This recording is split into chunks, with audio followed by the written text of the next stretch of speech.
I'm here today to present on materials.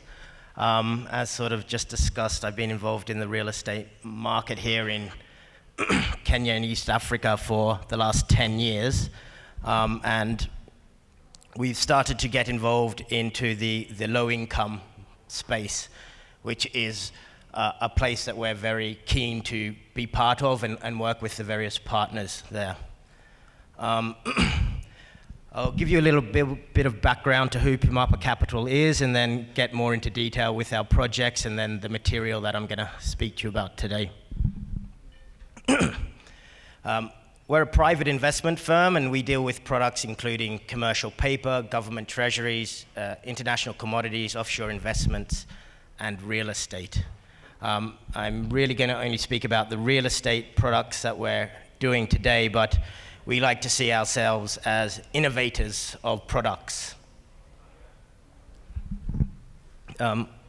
Excuse me.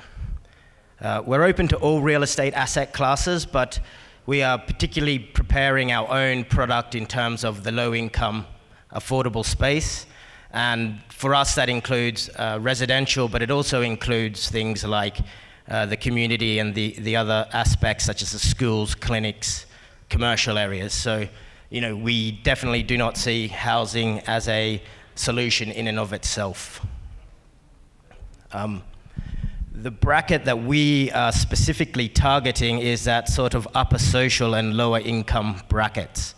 I think we heard earlier today that you know, below 60,000 shillings a month is hard to target, and that's the space that we're looking to get into. You know, we are effectively, because of that reason, looking to become, you know, formalizing the informal sectors to an extent. Sort of some of the points that we heard yesterday and again today is our analysis sees that rent is going to be a big way forward for addressing the affordable income. You know, owning homes is not something that we're getting in the way of, and you know, rent to buy is something that we can consider down the track, but we definitely think that allowing people to access better shelter and housing through rental markets is where we're going to achieve a lot of the people bettering their lives. To an extent, we heard earlier today about the people, you know, the middle population of Kenya being 19.1 years old. And they're the guys that we're targeting, the future, the youth, making sure that they have access to clean and good living environments. To that extent, we've been very hands-on in terms of the materials that we're looking to construct with. We've looked at sort of concrete and formwork and monolithic pours, fiber cement panels with magnesium oxide on the other side. And today I'm going to talk a little bit about compressed agricultural fiber panels. So we do look at a lot of different materials and are quite interested in working with the various partners to get the best results for our customers at the end of the day. Compressed agri-fiber panels, it's not a new technology. It's something that's been around since before the Second World War. It is something that is all throughout Europe, Australia, and it has, you know, it's something that we are particularly enamored with in terms of its green and environmental properties, as well as a number of other properties, which I'll get into in a minute. This is the factory that's here in Kenya, and the plant that produces the panels. It is a material which is made out of either wheat or rice leftover, and that creates a husk which can be compressed via the machine that you see on your screen now, and it's compressed at such a temperature that it releases the resins within the material, which then binds it together, and then the machine goes through a process to wrap it with a thin kraft piece of paper, effectively a cardboard, which makes it easy to handle. The properties that we've found with the CAF panels, rapid assembly, you can effectively produce this off-site, put it together, and come and put up a house in a day. We heard about houses being put up in 2.5 hours. We haven't beat that yet, but certainly 4 hours is something that can be achieved. Great insulation properties, acoustic properties, fire resistance, strength and impact resistance, mold, termite rodents, and a number of green qualities in terms of the sustainability aspect of it.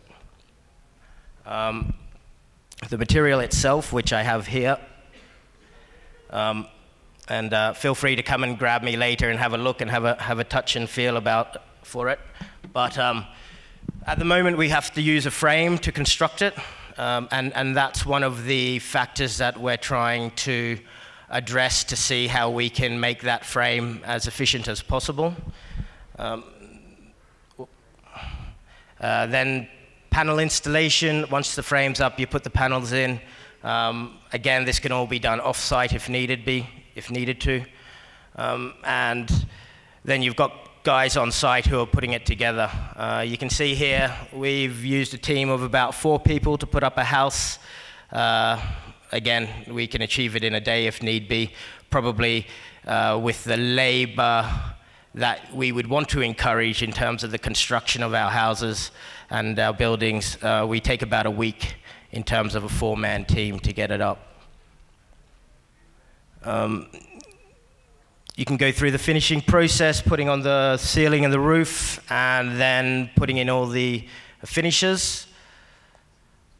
And then, within a week, you can have a very good quality construction up and running. The houses you see here were actually constructed in the month of March in a place called Kajiado in Isinya, which is about an hour south of Nairobi, where we are now. There's a set of 4 houses out there on the property that we've developed. What you're looking at there is a 3-bedroom house of about 85 square meters, and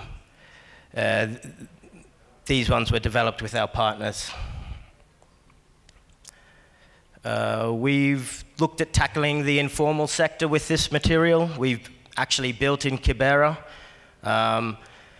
A lot of the questions we get asked is, how will people adapt to the idea of straw being used to build with? Once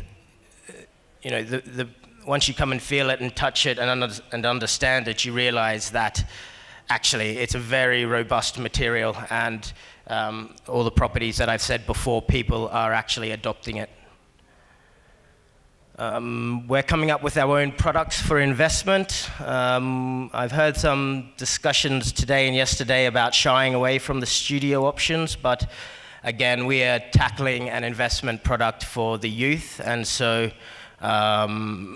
in line with that, we've got a studio option that we're kind of fine-tuning at the moment, and we're also got a 2-bed option that we'll be kind of rolling out as well. And then, as I said previously, it is not just the residentials. We're going to be getting into sort of developing options for schools, clinics, which we have partners who we're in discussion with. And so that's really it for today. It's not a new material, but it is something that we fully stand behind and have examples to go show anyone who's interested. If we want to drive to site, we're happy to do that. Go and see the look and feel of it, and yeah, ultimately it's an investment product that we're going to be providing to the market so that we can roll it out further. Thank you very much.